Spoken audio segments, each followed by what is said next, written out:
Oh, that was certainly something. You don't see that every day. Trump speech. Wow. I think he knocked it out of the park, quite frankly.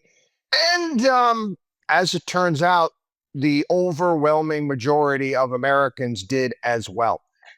You're talking close to 80% of the people approved his speech, liked his speech.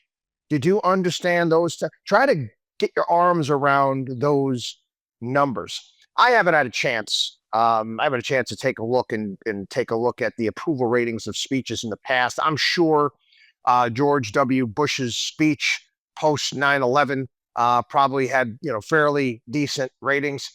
But Donald Trump, you mean the guy that the mainstream media is telling you everybody hates? Everybody hates the guy. Oh my God, they can't stand him.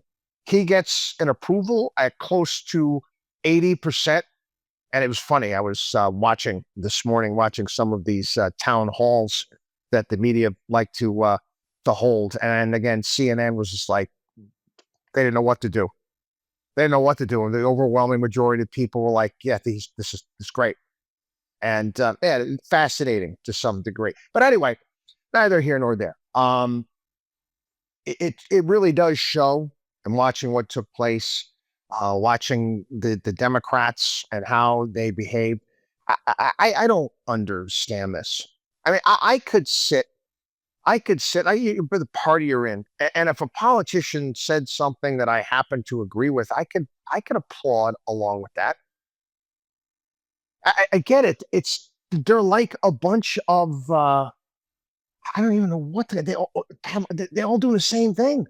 All they were going to give in marching orders. Do any of them at all have any sort of opinion on their own, or they just look? I don't know who's running the Democrat Party. Maybe it's maybe Obama put out the marching orders. I mean, he obviously ran Joe Biden. All the exact same thing. You can't applaud or stand up a kid with cancer, a kid going to the military academy, a hostage that we got back from Russia. That's too much. That's too much of a stretch. Funny too. It was like the day or two before. They had all of these Democrats coming out and putting out videos, and they were identical, identical in what they said. What does it say about them, quite frankly? What does it say about their overall intelligence? It's not working. It's not selling. If for crying out loud, you even had guys like David Axelrod come out and question, what are you doing here? I don't think that's going to bring any wins to the table. It just shows you how bad their situation is at this point in time. Without a doubt, I think Donald Trump, he highlighted the things that he was doing. Again, they for whatever reason, they keep trying to destroy Elon Musk, but the American people love it. Again, how could you not like somebody going out of their way, working for free, trying to save the taxpayer money? And that's, Democrats are pushing back against that. They're trying to explain to people that somehow that's bad. Okay, have at it. Still trying to explain that we should having boys playing girls' sports. I mean, Trump brought up that volleyball story where the girl got the ball spiked into her face by a male. Also mentioned one where there was some race where the male won racing as a girl. Obviously was some ultra marathon or whatever it may be, won by like 5 hours, or biking. I'm not exactly sure, but you get the point. One thing after another. The one aspect there that again he rolled out when it came to tariffs is, we're gonna take a little bit of a hit right now. And I said that. I've been saying that as well. This is going to be a hit. Not to mention there's going to be a hit to the economy because government spending is being cut, and a lot of our GDP has been based upon that. You're already seeing stories in the mainstream media. They're bringing up that S word, stagflation. Stagflation is negative economic growth with inflation at the same time. They're pulling out all the stops. This is Wall Street Journal as well, trying to take him down. But again, getting back to the speech.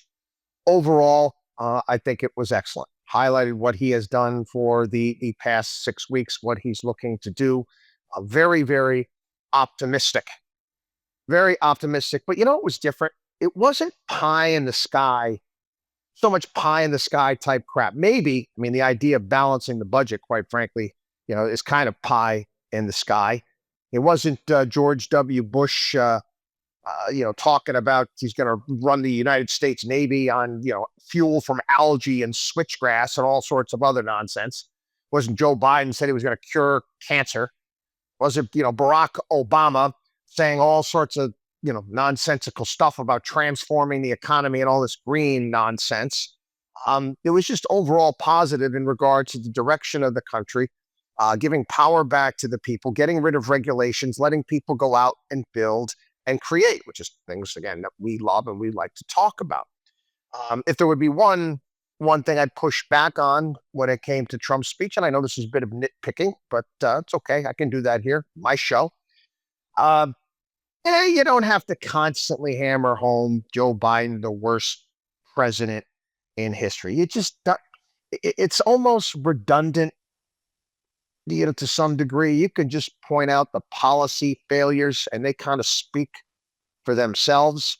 I know he kind of likes to freelance for some, and certain things, but I just wouldn't have done that. Again, I can't recall a time where a president would give a speech, in essence, a State of the Union address, addressing both chambers of Congress, and having that much of a positive response from the overall country. Fascinating, really is. WatchDog on wallstreet.com.